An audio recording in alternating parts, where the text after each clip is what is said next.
네, 우리 사부 예배 나오신 여러분들을 환영하고 축복합니다. 우리 오늘도 함께 기도하면서 예배로 나아가도록 하겠습니다.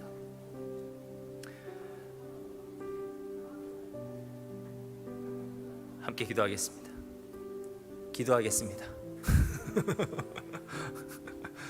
여러분, 예배의 본질은 하나님과 인격적 소통이라고 제가 매주 이렇게 말씀드리고 있는데요, 우리의 심리적 만족보다도, 그리고 우리의 예배 행위 자체보다도 하나님 그분께서 우리의 예배의 목적이 되어야만 합니다.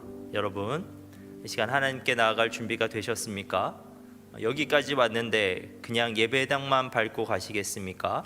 우리가 시간 기도했으면 좋겠습니다. 하나님, 우리가 이 예배를 통해서 하나님께 온전히 집중할 수 있도록 주님 도와주옵소서. 하나님, 우리의 기도가, 우리의 찬양이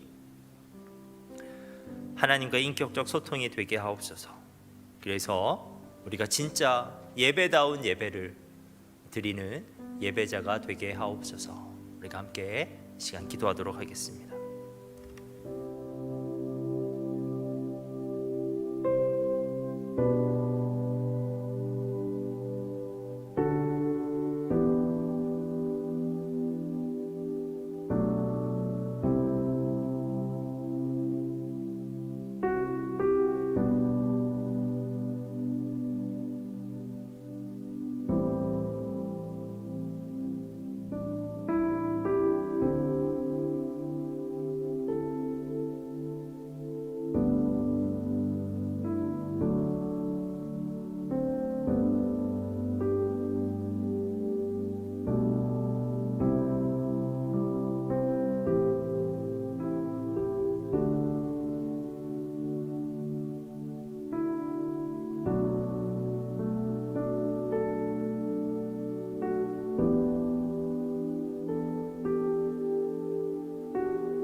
여러분,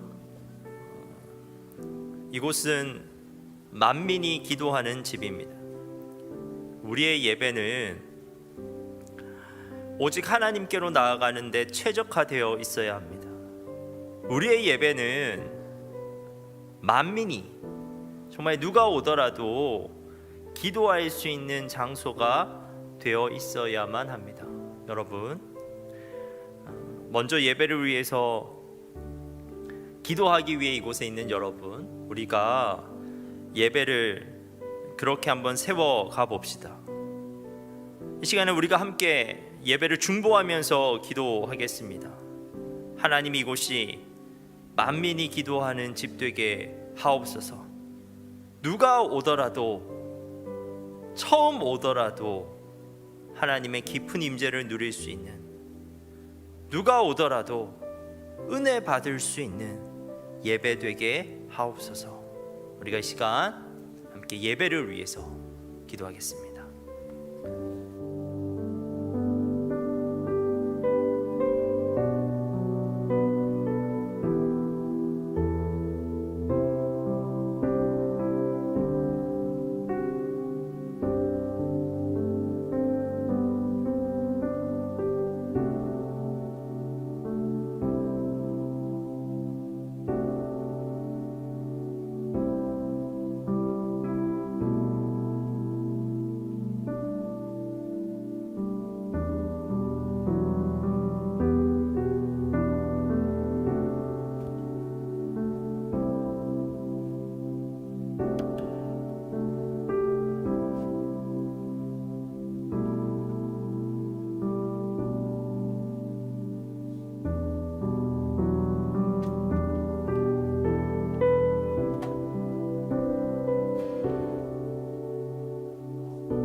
예수님께서 우리에게 말씀하십니다. 좋은 땅에 뿌려졌다는 것은 그 말씀을 듣고 받아 30배나 60배나 100배의 결실을 하는 자니라. 들을 귀 있는 자는 들으라. 아버지께 참되게 예배하는 자들은 영과 진리로 예배할 때가 오나니 곧 이때라.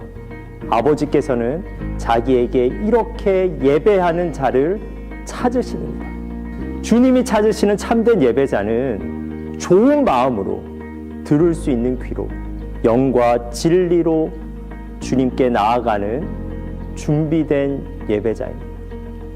준비된 예배자, 그에게 주님의 은혜가 준비되어 있습니다. 지금 이 순간 이 자리에서 우리 함께 주님을 예배합시다.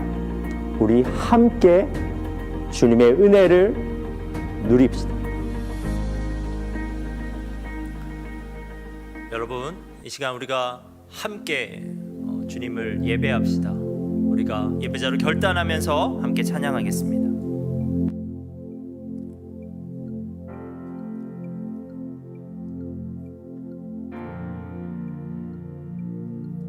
함께 고백하며 나아갑시다.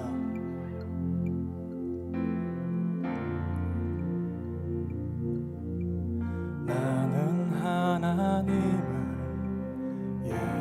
예배하는 예배자입니다.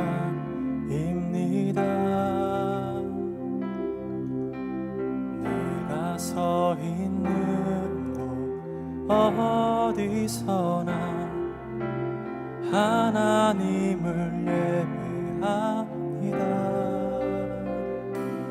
내 영혼 거룩한 은혜를 향하여 내 마음 완전한 하나님 향하여 이곳에서 바로 이 시간 하나님을 예배합니다.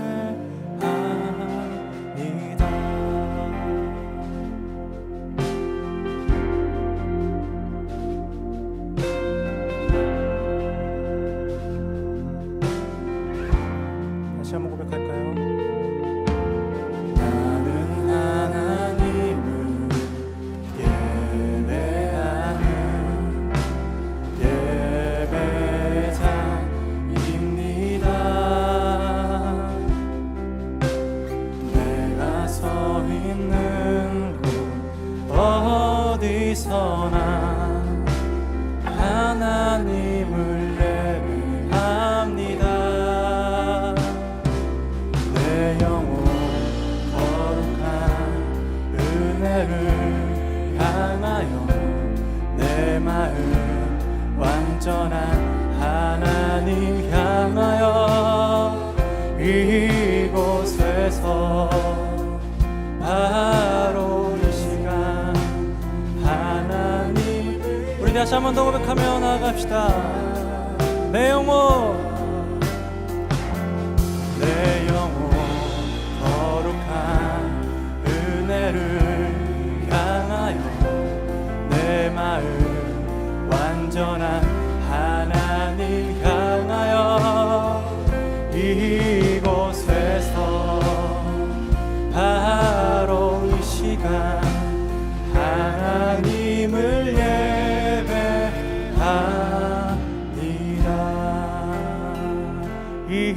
이곳에서 바로 이 시간 하나님을 예배합니다.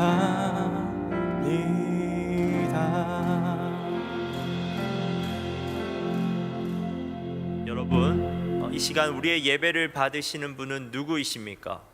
그분을 향한 우리의 믿음을 사도신경으로 함께 고백하겠습니다. 나는 전능하신 아버지 하나님 천지의 창조주를 믿습니다. 나는 그의 유일하신 아들 우리 주 예수 그리스도를 믿습니다. 그는 성령으로 잉태되어 동정녀 마리아에게서 나시고 본디오 빌라도에게 고난을 받아 십자가에 못 박혀 죽으시고 장사된 지 사흘 만에 죽은 자 가운데서 다시 살아나셨으며 하늘에 오르시어 전능하신 아버지 하나님 우편에 앉아 계시다가 거기로부터 살아있는 자와 죽은 자를 심판하러 오십니다.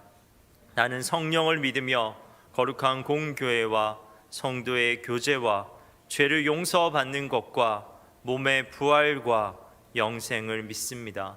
아멘.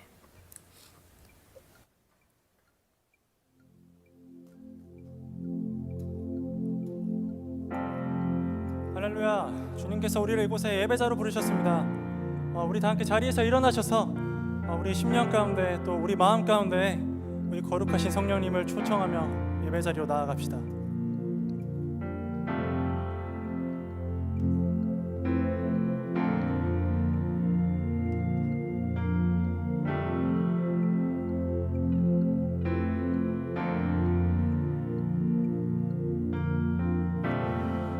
따스한 성령님 마음으로 보내 내 몸을 감싸며 주어지는 평안함 만족함을 느끼네. 따스한 성령님,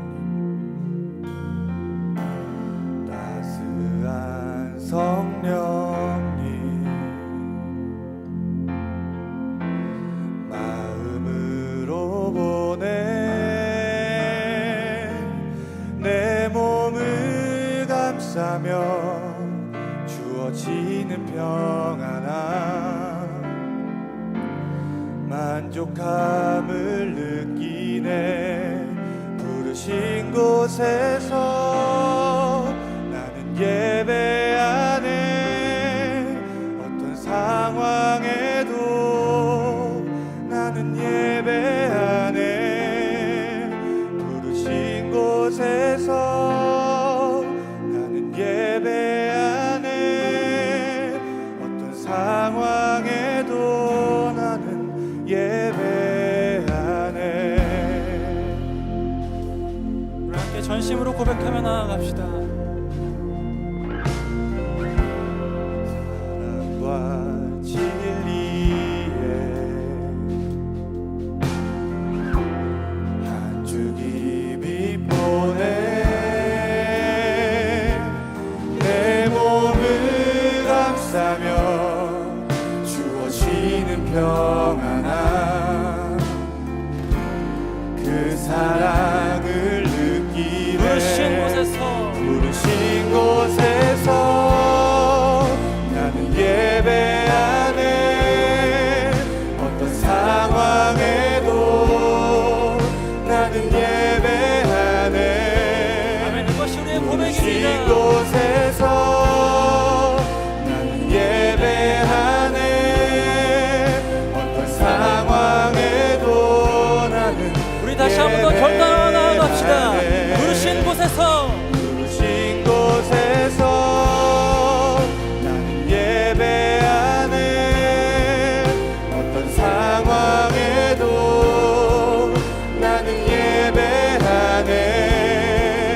부르신 곳에서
가운데서 모든 관계 가운데서 예배하길 간절히 소망하며 나아갑시다. 예, 주님.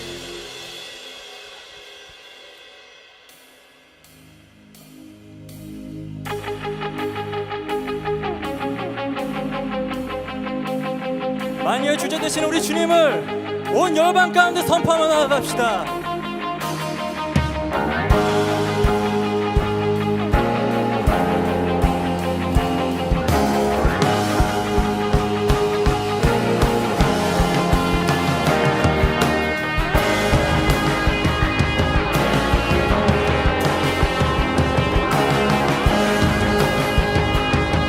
주 앞에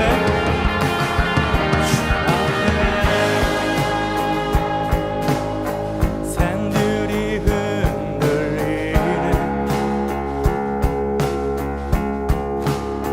주 앞에 바다가 요동치네. 전사들 경배하고 전사들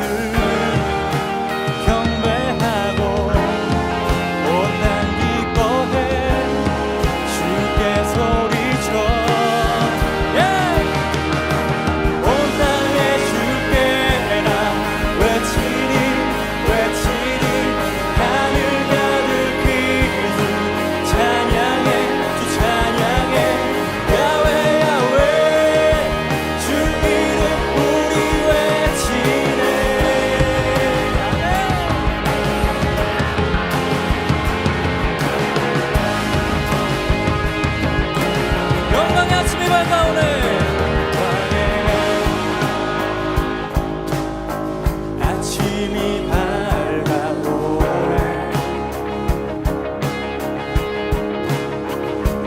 땅이 주기사 선포하네.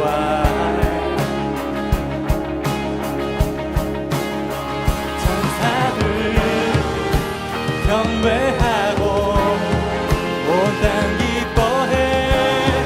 주께 소리쳐 온 땅에 주께 나 외치리 외치리. 하늘 가득히 주 찬양해 주 찬양해. 야외 야외 주 이름 우리 외치네. 온 땅에 주께 온 땅에 주께 나 외치리 외치리. 하늘 가득히 주 찬양해 주 찬양해. 야외 야외 주 이름 우리 외치네.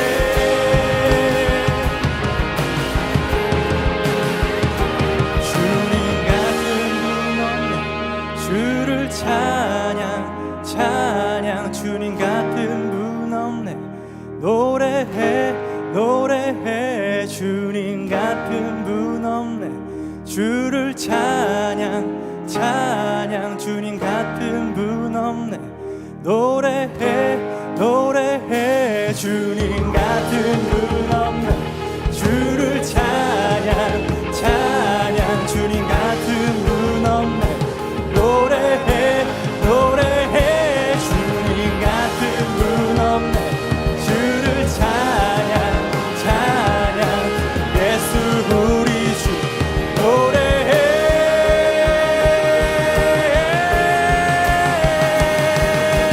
온 땅에 주께 나 외치리 외치리. 하늘 가득히 주 찬양해 주 찬양해. 야외 야외 주 이름 우리 외치네. 우리 다시 한 번 더 온 땅에 주께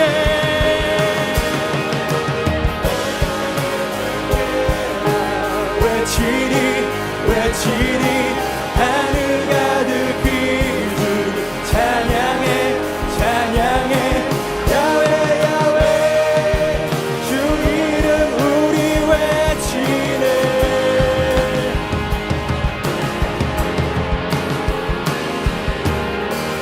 야외 야외 우리 주님을 찬양하고 나아갑시다. 온 주님을 선포하며 나아갑시다. 예!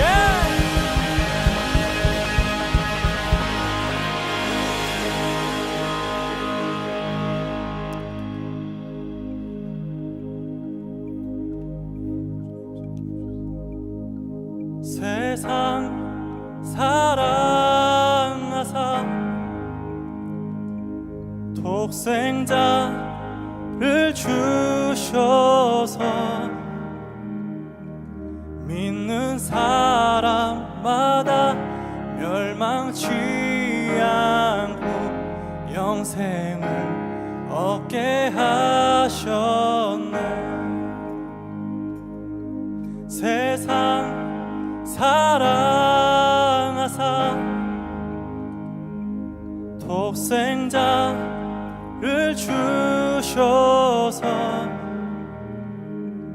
믿는 사람마다 멸망치 않고 영생을 얻게 하셨네.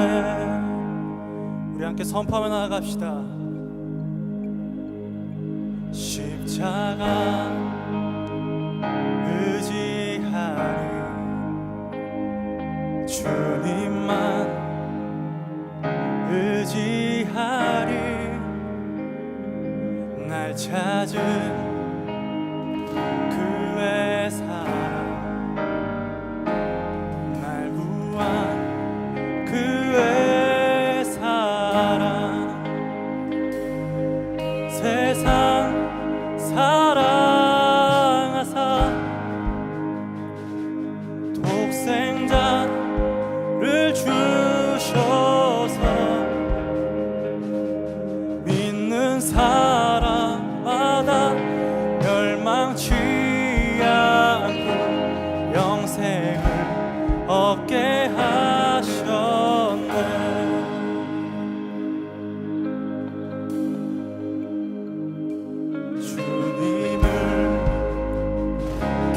기다리네 주 말씀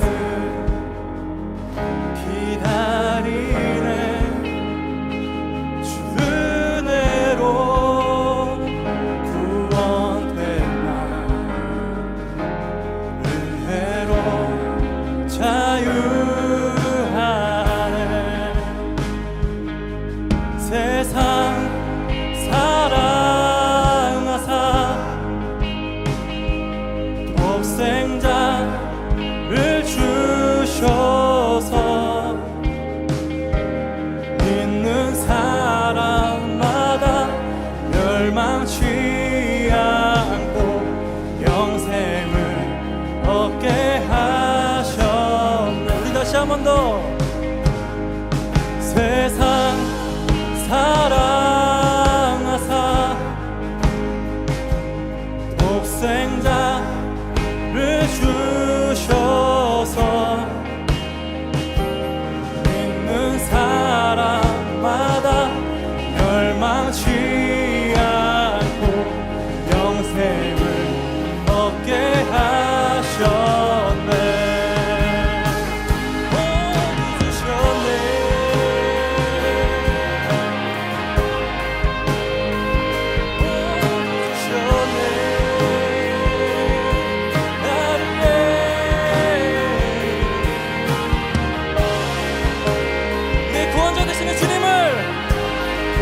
가운데 선포하며 나아갑시다.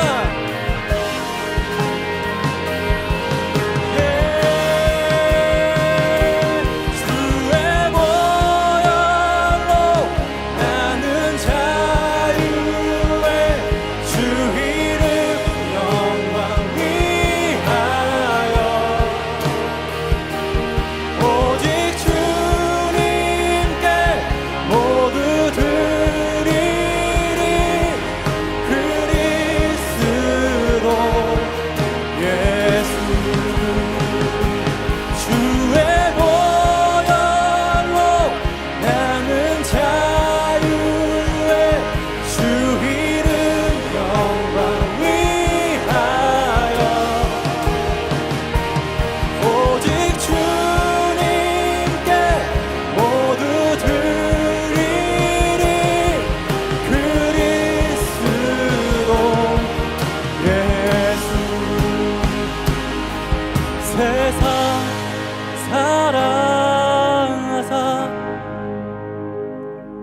독생자를 주셔서 믿는 사람마다 멸망치 않고 영생을 얻게 하셨네. 우리의 목소리로 세상 사랑하사 독생자를 주셔서 믿는 사람마다 멸망치 않고 영생을 얻게 하셨네. 영생을 얻게 하셨네.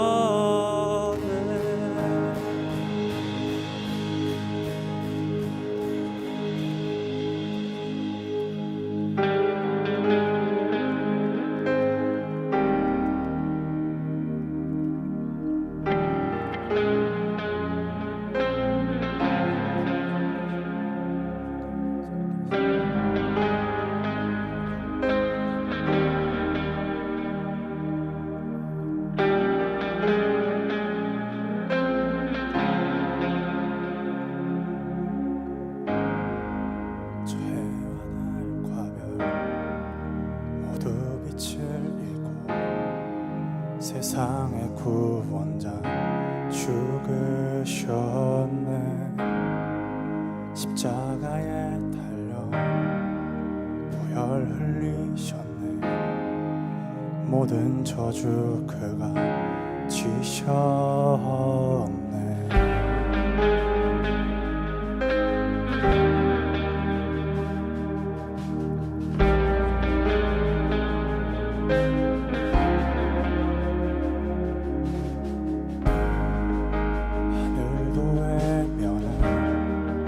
마지막 숨소리 어둠 속에 주가 누이셨네.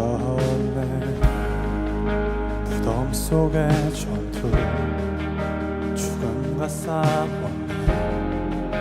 어둠의 권세는 무너졌네. 온 땅을 그리고 불문이 열렸네. 이길 수 없는 완전한 사랑. 사망아 어디 있느냐. 부활하신 주님 사망 권세 이겼네. 영원히 영광 받으신 영원히 높임 영원히 승리하실 주 사셨네. 내 주 사셨네.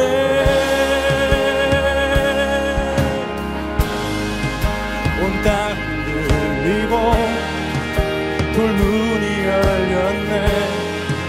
이길 수 없는 완전한 사랑. 사망아 어디 있느냐. 부활하신 주님 사망 권세 이겼네. 영원히 영광 받으신 영원히 높임 받으신 영원히 승리하실 주 사셨네. 내 주 사셨네. 영원히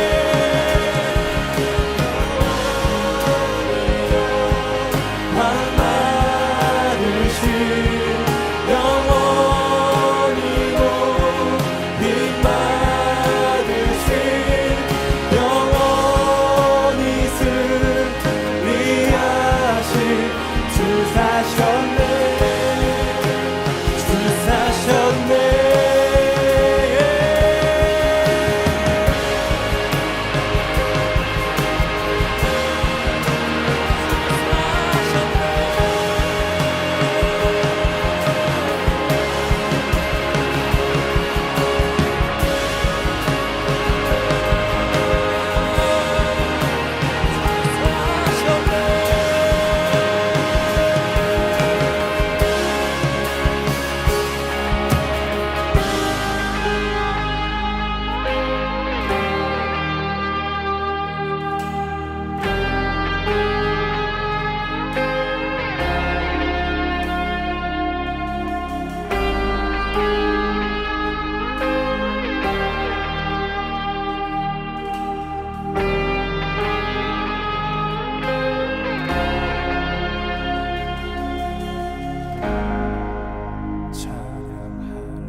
찬양 할렐루야 찬양 할렐루야 승리한 어린 양 찬양 할렐루야 찬양 할렐루야 찬양 할렐루야 승리한 어린 양 찬양 할렐루야 찬양 할렐루야 찬양 할렐루야 승리한 어린 양 찬양 할렐루야 찬양 할렐루야 찬양 할렐루야 승리한 어린 양 찬양 할렐루야 찬양 할렐루야 찬양 할렐루야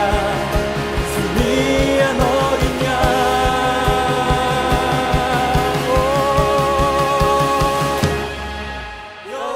영원히 영광 받으신 영원히 높임 받으신 영원히 승리하신 주 사셨네. 우리 두 손 높이 들고 찬양 올려드립시다. 영원히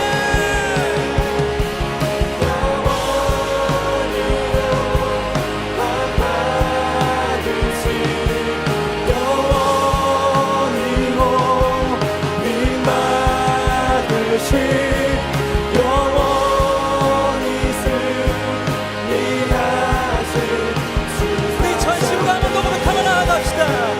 영원히 영광 받으신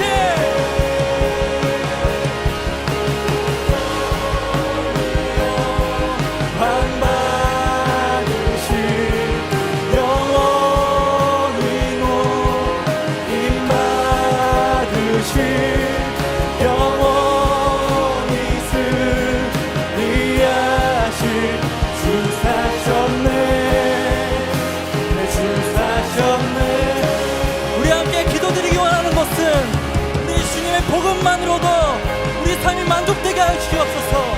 우리가 기쁘기 충분한 복음으로 우리가 삶을 살아낼 수 있도록 하여 주시옵소서.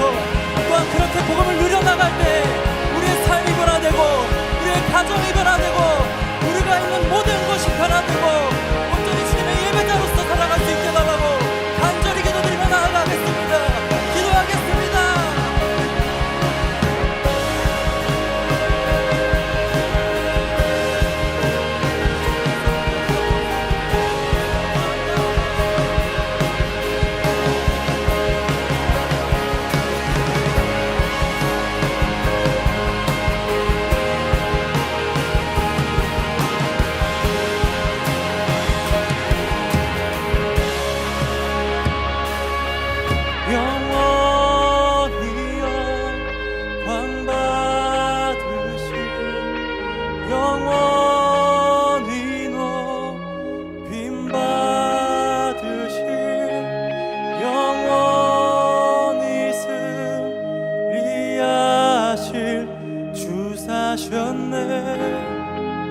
내 주 사셨네. 영원히 영광 받으실 영원히 높임 받으실 영원히 승리하실 주 사셨네. 내 주 사셨네.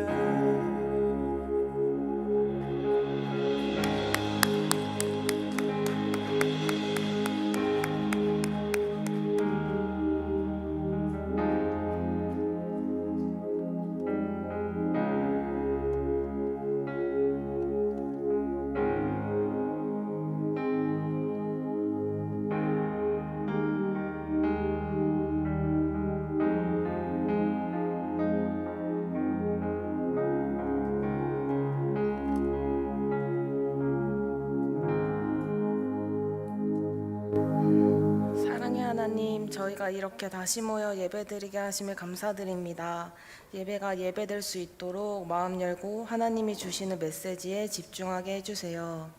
한 주도 세상 속에서 살면서 하나님을 의지하고 살아가야 하는데 순간순간을 저희의 힘으로 저희 생각대로 살았습니다. 죄를 짓고 마음대로 행동한 모습을 돌이켜봅니다. 죄를 고백할 때 용서해 주시고 정결한 주님의 자녀로 살아가게 하옵소서. 이 시간 말씀 전하실 김혁수 목사님을 위해 기도합니다. 목사님의 말씀을 통해 하나님의 말씀을 깨닫게 하시고 잘 받아들일 수 있게 해주세요. 청년부의 목자 되시는 목사님에게 많은 힘과 열정 부어주시고 한 걸음 한 걸음 기쁨으로 나아가게 하옵소서. 곧 있을 청년교구 학예 수련회를 위해 기도합니다. 주님을 더 뜨겁게 만날 준비가 되게 하시고 기대하는 마음으로 참여하길 소망합니다. 준비하는 과정 속에서도 주님이 세밀하게 만져주시고 은혜 넘치는 수련회 되게 해주세요. 주님, 저희는 각자의 삶에서 여러 가지 고민을 안고 살아갑니다. 하지만 염려와 걱정이 앞서기보다는 주님이 주시는 평안으로 능력으로 이겨내게 하옵소서. 예수님이 허락해 주신 하루하루를 하나님의 사랑 안에서 행복하게 감사로 보낼 수 있게 해주세요. 어떠한 길을 걸어가든 우리의 중심에 예수 그리스도를 두며 저희가 하나님 자녀됨의 신분을 잊지 않고 세상에 나아가게 하소서. 언제나 함께 하시는 예수님을 믿습니다. 이 모든 말씀 살아계신 예수님의 이름으로 기도드렸습니다. 아멘.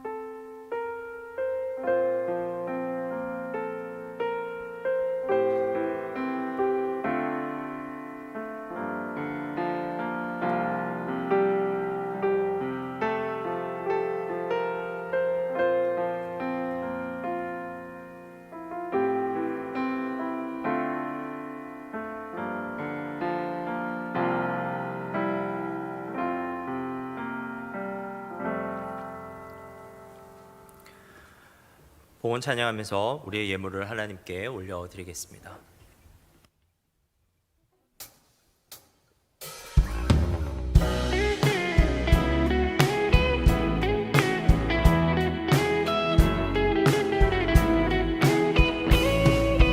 다 함께 박수 치면서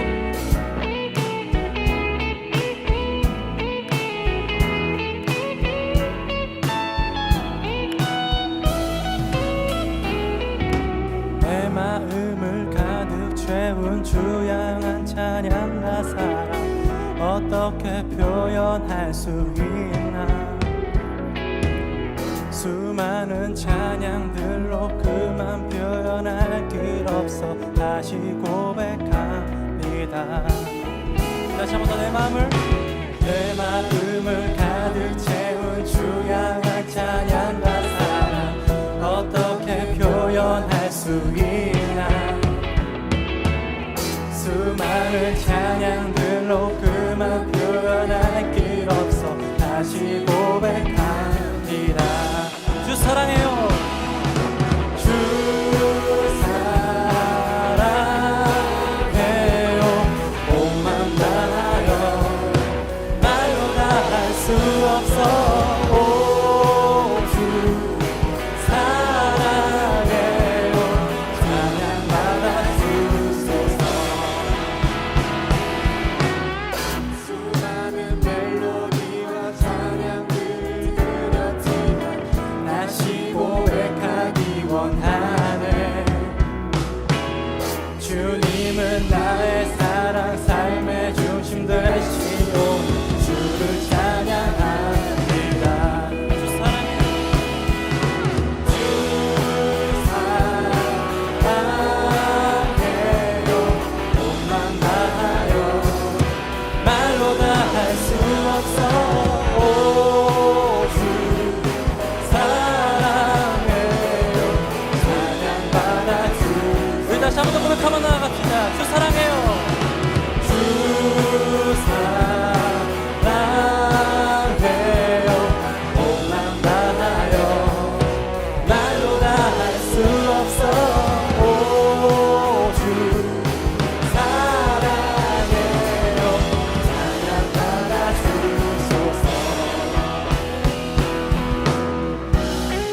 하나님, 우리가 하나님께 진정한 고백을 드릴 수 있는 우리들 될 수 있도록 주님 도와 주옵소서. 우리의 찬양에도 하나님을 사랑하는 마음을 담을 수 있게 하시고, 우리의 기도에도 하나님을 신뢰하는 마음을 담을 수 있게 하시고, 하나님, 우리의 헌금에도 정말 우리가 그 하나님을 향한 우리의 진심 어린 고백이 담겨질 수 있도록 주님 도와 주옵소서. 하나님께서 그 고백을 기쁘게 받으시는 줄 믿습니다. 이 시간에도 주님, 우리가 주님을 사랑하는 마음으로 예물을 드리오니 이 예물을 기뻐 받아 주시옵고, 이 예물을 하나님의 나라를 위해 사용하여 주옵소서. 예수님의 이름으로 기도합니다. 아멘. 이 시간 오늘 말씀을 찾도록 하겠습니다. 오늘 말씀은 마가복음 13장 1절에서 13절 말씀입니다.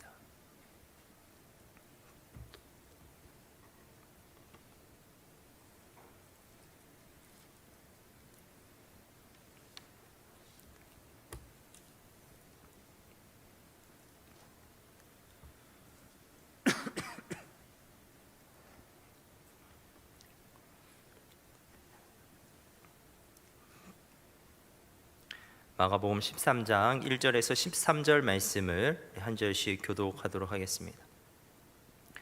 예수께서 성전에서 나가실 때에 제자 중 하나가 이르되, 선생님이여 보소서, 이 돌들이 어떠하며 이 건물들이 어떠하니이까? 예수께서 이르시되, 내가 이 큰 건물들을 보느냐? 돌 하나도 돌 위에 남지 않고 다 무너뜨려지리라 하시니라. 예수께서 감람산에서 성전을 마주 대하여 앉으셨을 때 베드로와 야고보와 요한과 안드레가 조용히 묻되, 우리에게 이르소서, 어느 때에 이런 일이 있겠사오며 이 모든 일이 이루어지려 할 때에 무슨 징조가 있사오리이까? 예수께서 이르시되, 너희가 사람의 미혹을 받지 않도록 주의하라. 많은 사람이 내 이름으로 와서 이르되 내가 그라하여 많은 사람을 미혹하리라. 난리와 난리의 소문을 들을 때 두려워하지 말라. 이런 일이 있어야 하되 아직 끝은 아니니라. 민족이 민족을, 나라가 나라를 대적하여 일어나겠고 곳곳에 지진이 있으며 기근이 있으리니 이는 재난의 시작이니라. 너희는 스스로 조심하라. 사람들이 너희를 공회에 넘겨주겠고 너희를 회당에서 매질하겠으며 나로 말미암아 너희가 권력자들과 임금들 앞에 서리니 이는 그들에게 증거가 되려 함이라. 또 복음이 먼저 만국에 전파되어야 할 것이니라. 사람들이 너희를 끌어다가 넘겨줄 때 무슨 말을 할까 미리 염려하지 말고 무엇이든지 그때 너희에게 주시는 그 말을 하라. 말하는 이는 너희가 아니요 성령이시니라. 형제가 형제를, 아버지가 자식을 죽는 데에 내주며 자식들이 부모를 대적하여 죽게 하리라. 우리 함께 읽겠습니다. 또 너희가 내 이름으로 말미암아 모든 사람에게 미움을 받을 것이나 끝까지 견디는 자는 아멘.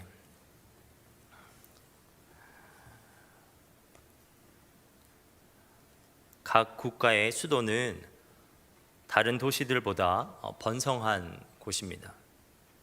수도인 도시에는 권력과 부가 집중되어 있어서 많은 사람이 그곳으로 몰려듭니다. 그래서 도시의 거리에는 항상 사람들로 북적북적합니다. 그리고 수도에는 크고 웅장한 건축물들로 가득 채워져 있습니다. 역사적으로 유서가 깊은 건축물들이 도시의 곳곳에 있으며 부의 상징으로 세워진 화려한 건축물들도 즐비하게 서 있습니다. 그래서 시골에서 살던 사람들이 수도인 도시에 가면 감탄하고 놀라기 마련입니다. 저도 고향에서 서울에 처음 왔을 때 적잖이 놀랐던 기억이 있습니다.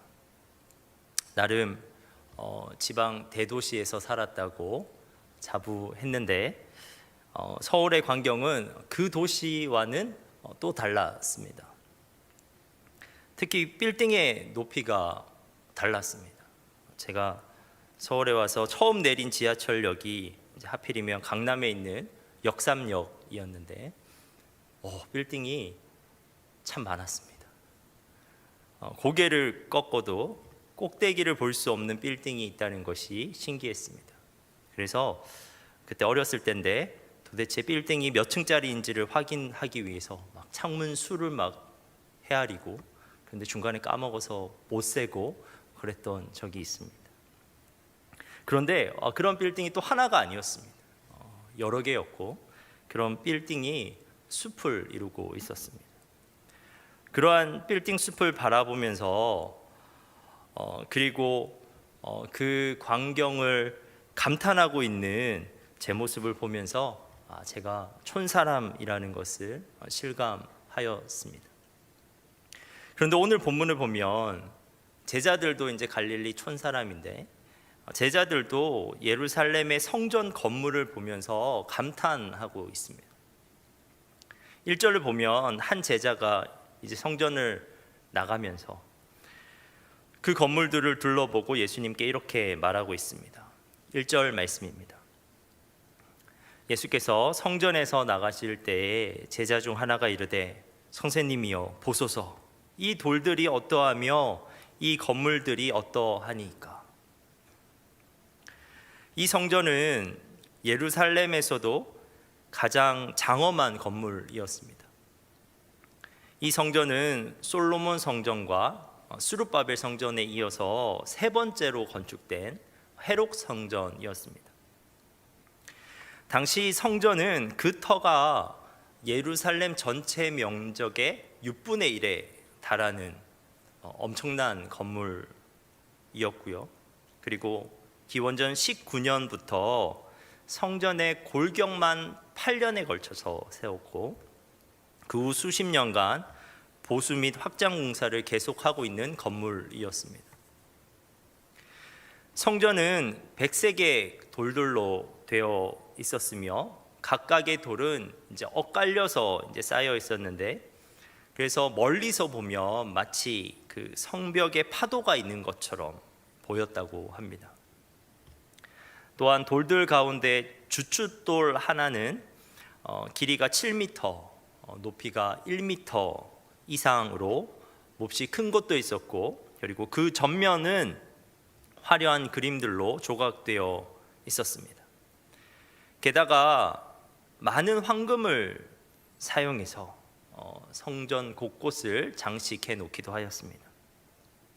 한마디로 예루살렘 성전은 당시 문명의 기술과 예술이 총 결집되어 있는 건축물이었습니다. 로마 역사가 타키투스는 그 예루살렘 성전을 보고 이렇게 말했습니다. 예루살렘 성전은 황금으로 장식된 백색 대리석의 거대한 상과 같다라고 말하면서 그 건물을 극찬하기도 하였습니다. 그래서 예수님의 한 제자도 성전을 보면서 흥분이 된 겁니다. 예수님, 성전의 돌들이 정말 엄청나지 않습니까? 이 건물이 정말 대단하지 않습니까? 예수님은 어떻게 생각하십니까? 라고 흥분하면서 예수님께 지금 질문하고 있는 겁니다. 그런데 이 제자의 물음에 예수님의 답은 너무나 뜻밖입니다. 2절에서 예수님께서 그 흥분한 제자의 질문에 이렇게 답하십니다. 2절 말씀입니다.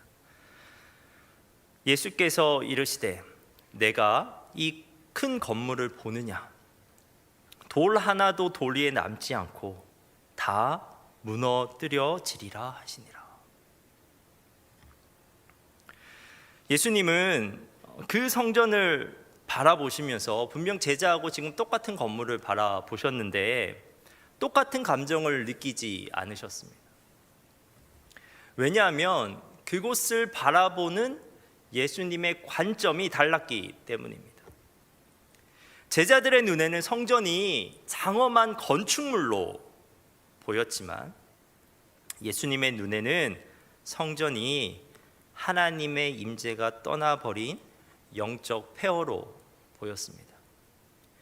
예수님의 눈에는 화려한 건물보다 뭐가 보였냐면 성전 경내에서 벌어지고 있는 그 장사치들의 부패가 보였고, 그리고 외식으로 드려지고 있는 희생 제사가 보였습니다. 그리고 예수님의 눈에는 현재 넘어 미래가 보였습니다.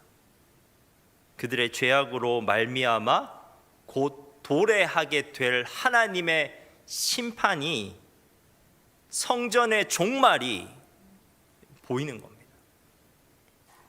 돌 하나도 돌 위에 남지 않고 다 무너뜨려지리라. 여러분, 오늘 본문에서 예수님은 제자들과는 전혀 다른 관점, 즉 영원의 관점에서, 진리의 관점에서 성전을 바라보셨습니다. 세상적으로는 가장 화려해 보이는 곳이 영적으로는 가장 암울한 곳일 수도 있습니다. 겉으로 보기에는 가장 거룩해 보이는 것이 속으로는 가장 타락한 곳일 수도 있습니다. 우리의 눈은 겉모습만 보기가 쉽습니다. 하지만 예수님께서는 지금 성전에서 더 본질적인 것을 보고 계신 겁니다. 그런데 예수님의 시야는 항상 그랬습니다. 예수님은 건물뿐만 아니라 사람을 볼 때도 그리하셨습니다. 사람을 볼 때도 겉모습을 보신 것이 아니라 그 사람의 중심을 보셨습니다. 거룩해 보이는 성전에서 영적 폐허를 보셨듯이 경건해 보이는 바리새인에게서 독사의 모습을 보셨습니다.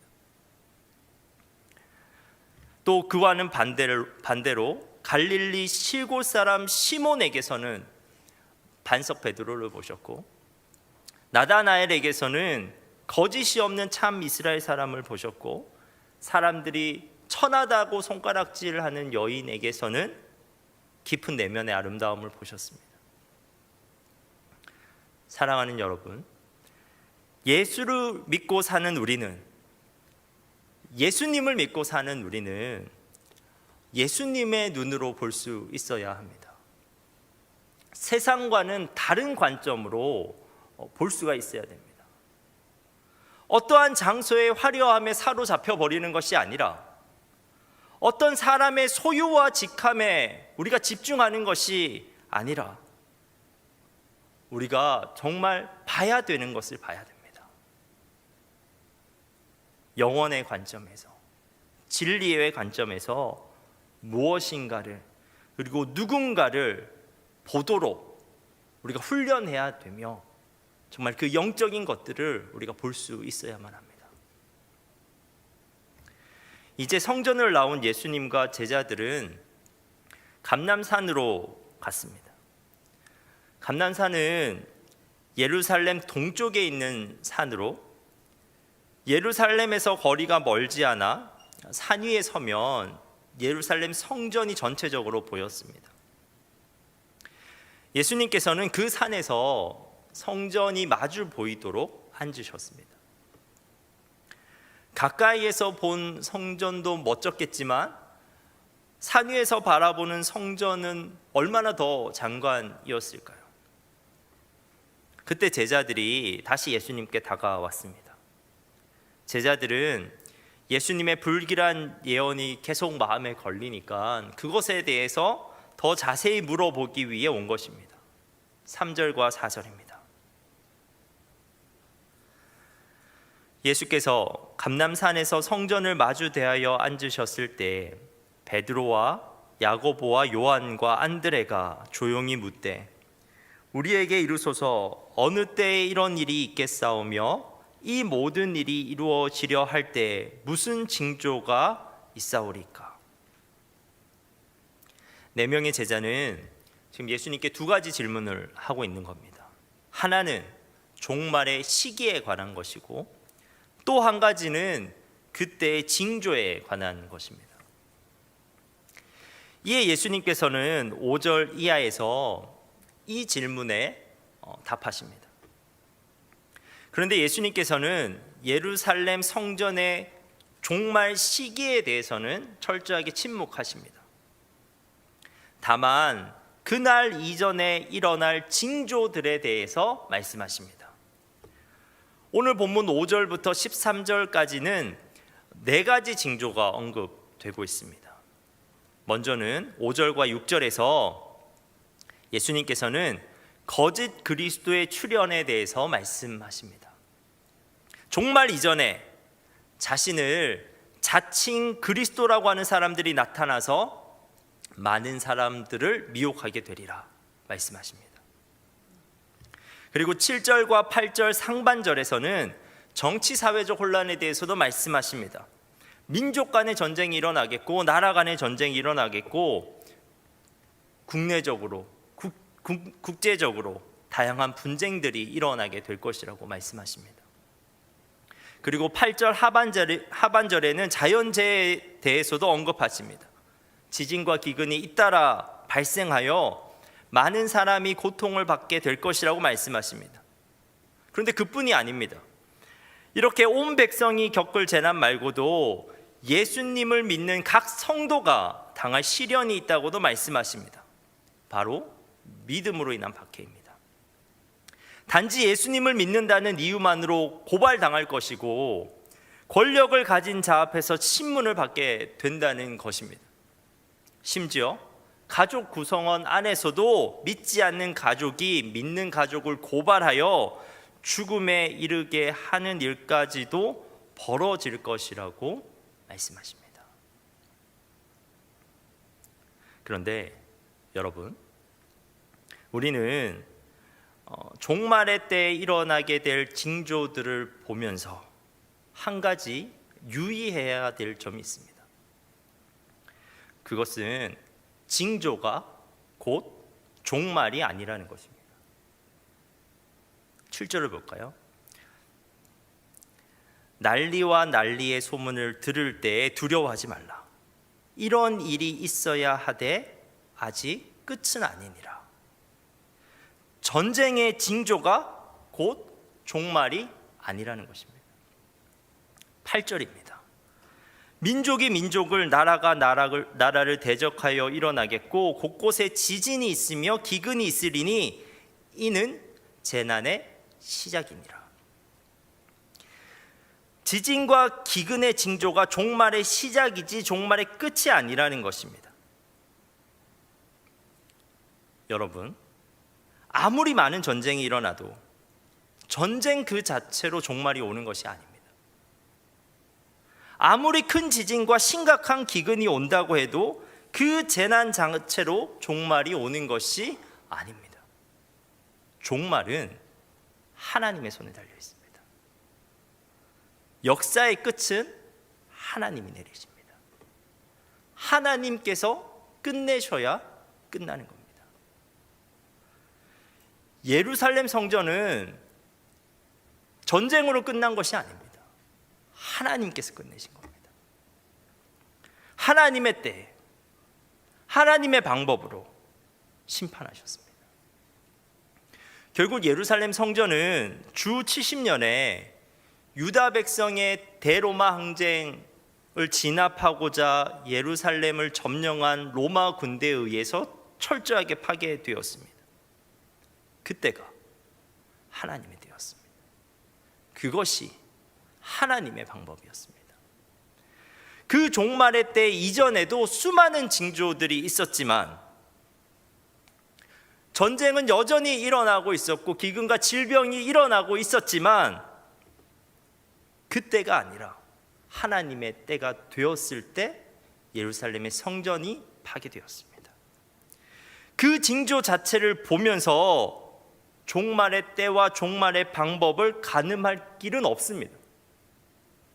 다만 그 징조를 보면서 언제 어떻게 올지 모르는 종말을 준비할 수 있는 겁니다.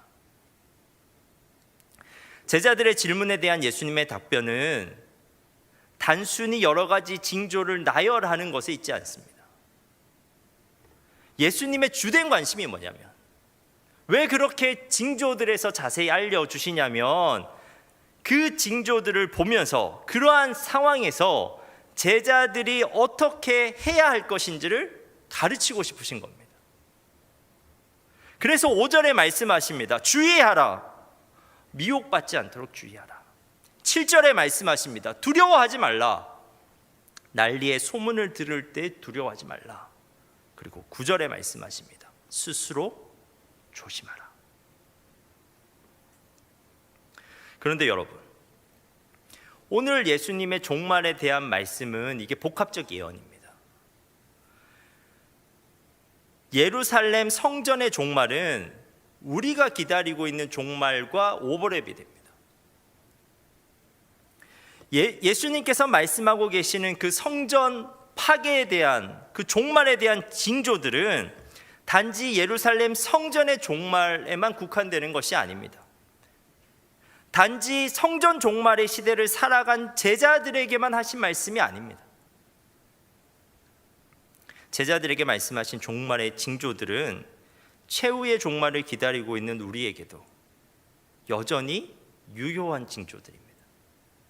실제로 이러한 징조들은 우리의 현실에서 빈번히 들려오는 소식이 아닙니까? 거짓 그리스도의 등장, 민족 간의 분쟁, 나라 간의 전쟁, 지진과 기근, 그리스도를 향한 박해의 소식.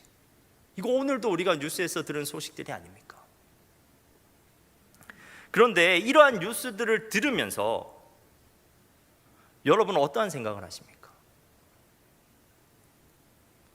우리는 흔히 그러한 뉴스들을 들으면서 말세다 말세야 라고 혼잣말을 하고는 합니다. 근데 정말 그렇습니다. 우리가 살아가는 시대가 말세입니다. 종말의 징조들이 나타나고 있는 임박한 종말의 시대를 우리가 살아가고 있는 겁니다. 우리는 수많은 징조들을 보면서 두려움을 느낄 수도 있습니다. 이제 희망이 없는 것처럼 절망감을 느낄 수도 있습니다. 우리는 우울해하면서 어차피 망해가는 세상 가운데, 이 소망 없는 세상 가운데 그냥 대충 살자라고 생각할 수도 있습니다. 하지만 여러분, 그것이 아닙니다. 그것이 아닙니다. 비관주의로 가면 안 됩니다. 허무주의로 가면 안 됩니다.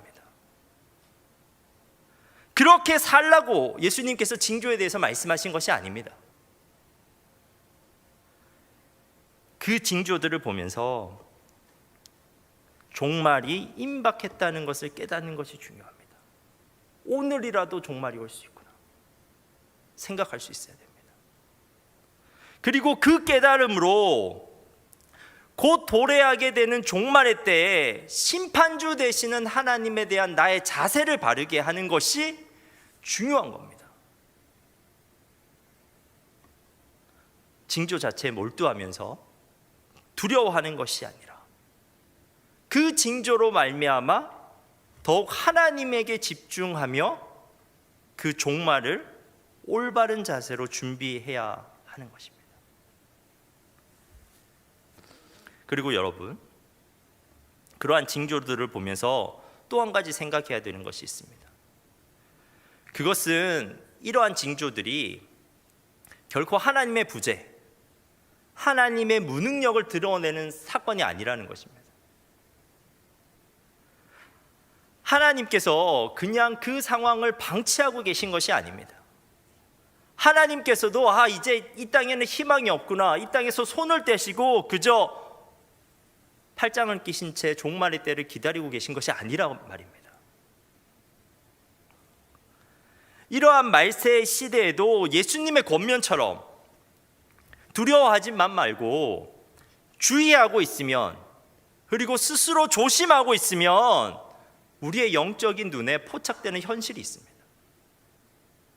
하나님의 현실, 하나님의 구원의 역사가 그 징조들 가운데서도 보입니다. 그것을 보는 사람들이 있습니다. 10절입니다. 또 복음이 먼저 만국에 전파되어야 할 것이니라. 재난의 징조 가운데서도 하나님의 구원의 역사가 계속된다는 겁니다. 누군가에게는 복음이 전파된다는 것입니다. 오히려 그 징조들 가운데서 더 빠르게, 더 광범위하게 복음이 전파될 것이라는 것입니다. 그리고 11절에서 볼 수 있는 것처럼 박해의 징조 가운데서도 누군가에게는 성령이 임해서 그 박해 가운데서도 담대히 복음을 전하는 사람이 있을 거라는 겁니다. 세상의 권력자들 앞에서도 자신의 믿음을 담대히 증언하게 되는 일들이 일어날 것에 대해서 말씀하십니다. 여러분, 하나님의 종말은 끝내는 것이 목적이 아닙니다. 오히려 살리는 것에 목적이 있습니다. 종말의 징조를 통해서 우리가 하나님을 더욱 붙잡아서 우리가 영적으로 살아나야죠. 그리고 우리는 어떠한 혼란 속에서도 그 살리는 역사, 구원의 역사를 보고 포착할 수 있고, 그리고 그 구원의 역사에 동참할 수 있어야 되는 겁니다.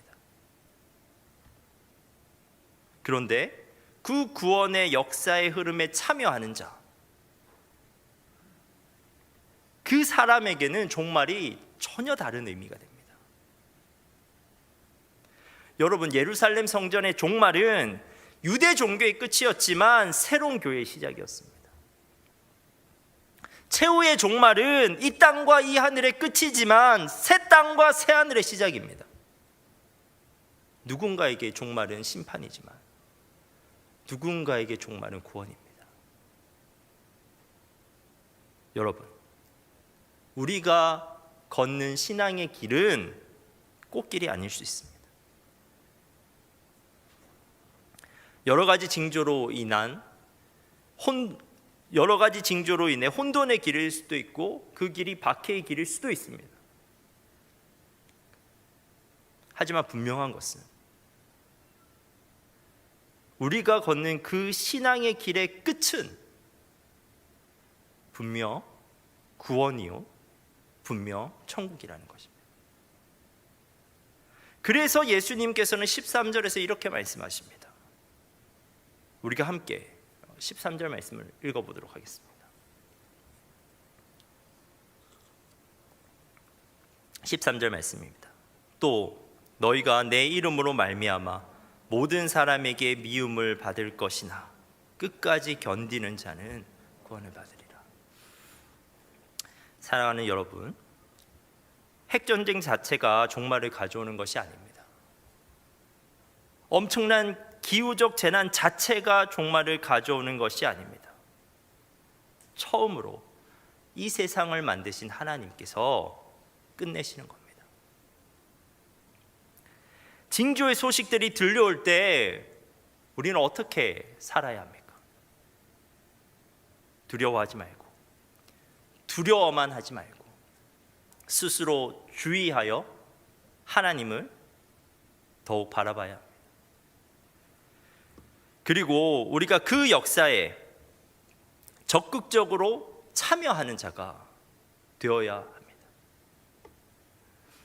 어떠한 혼란 가운데서도 분명히 하나님의 살리는 역사는 계속됩니다.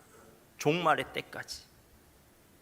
그 살리는 역사에 우리가 초점을 두고 우리가 적극적으로 그 구원의 역사에 참여하는 자가 되어야 하는 것입니다. 예수님께서는 우리에게 말씀하십니다. 끝까지 견디는 자는 구원을 받으리라. 기도하겠습니다.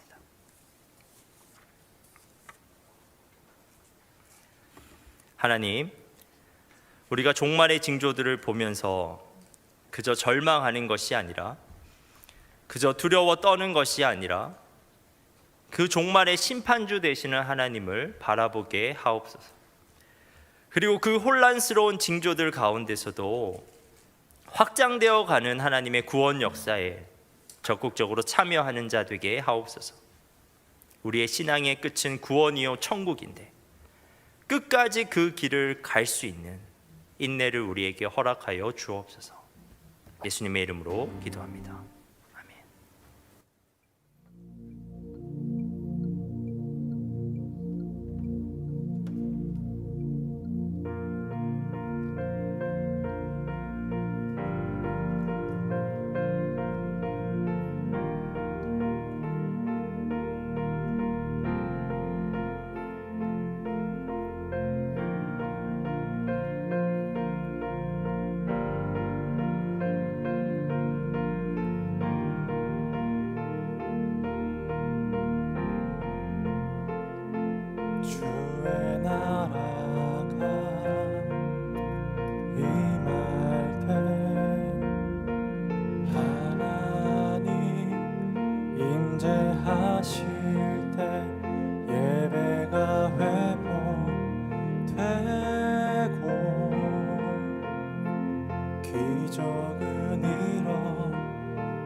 넘치자 자유가 선포되어 주 백성 돌아오네.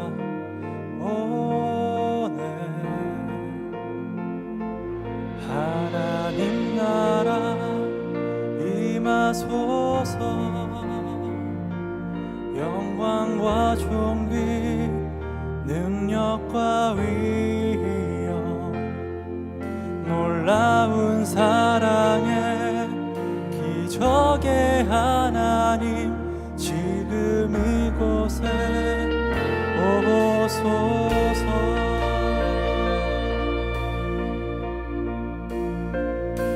주의 나라가 임할 때 하나님 임재하실 때 예배가 회복되고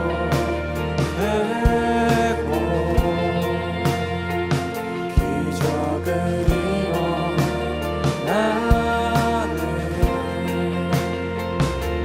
전능하신 주 영원하신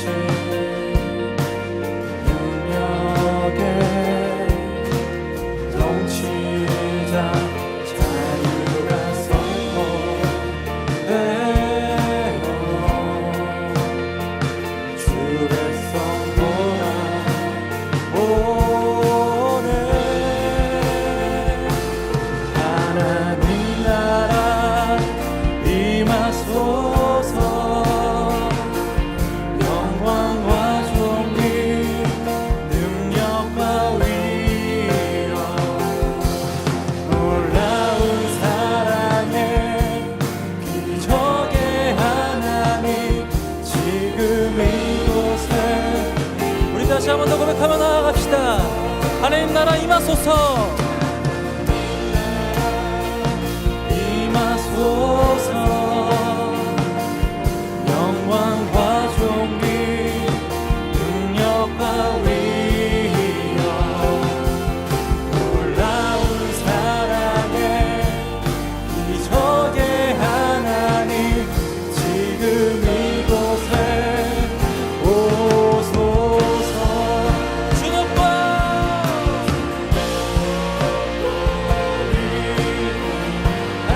하심을 크게 외쳐 선포하네. 만왕의 왕 주 하나님. 우리 두 손 높이 들고 우리의 고백을 올려드리며 나아갑시다. 주 높고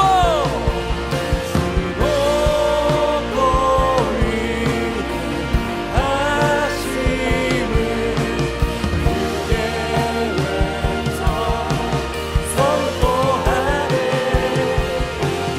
만왕의 왕 주 하나님 지금 오소서. 하나님 나라 임하소서. 영광과 존귀 능력과 위엄 놀라운 사랑의 기적의 하나님 지금 이곳에 오소서. 하나님 나라 임하소서.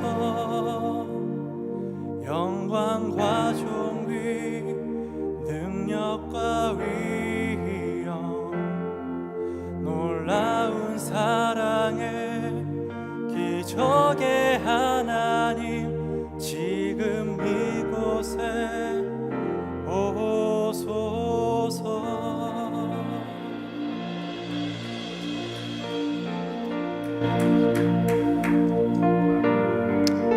청년들에게 종말에 대해서 말하고 죽음에 대해서 말하는 것이 참 어렵습니다.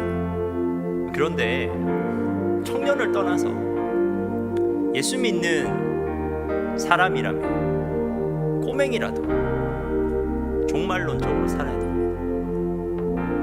종말론적으로 산다는 것은 종말을 의식하면서 사는 겁니다.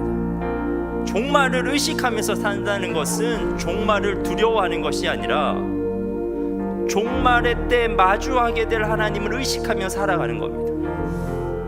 이렇게 질문하는 거예요. 오늘 밤 내가 죽는다면, 오늘 밤 이 세상이 끝난다면 난 오늘을 어떻게 살아야 될까? 내가 오늘 밤 하나님 앞에 선다면 나는 오늘 어떻게 살아야 되는가?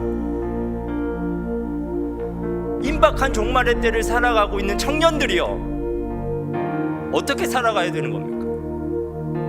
쾌락주의에 빠져서, 허무주의에 빠져서, 비관주의에 빠져서 살아가야 되는 것입니까? 살리면서 살아야죠. 나를 살려야 됩니다. 종말의 때 구원받을 수 있는 존재로 나를 준비하며 살아야죠. 하나님과의 인격적 관계 가운데서 살아야죠. 영적 생명을 소유하면서 살아야 되지 않겠습니까? 누군가를 살리